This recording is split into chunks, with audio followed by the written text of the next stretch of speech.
Welcome to the Building Blocks of Python series. This is video 1, Comments. We are going to go over comments in Python, what they are, and how to use them. To understand how to use comments, we first need to understand what they are.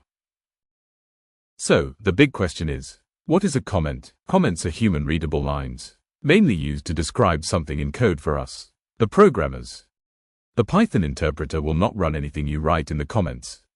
This makes it separate from the program itself, since it isn't ran. You can create a comment by placing a hash, also known as a pound symbol, right before the comment. Comments in action. In this code snippet that you see on the screen, there is a comment on line 1. It reads, "This function prints hi." However, when the code is ran, Python skips that line and only interprets and processes the print function on line 4 to be ran. The comment is only for us, the programmers.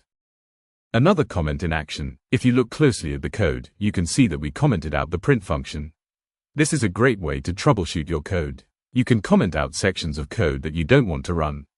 Now if we ran this Python code, it wouldn't do anything since no code is outside of the comments. Good luck on your developer journey.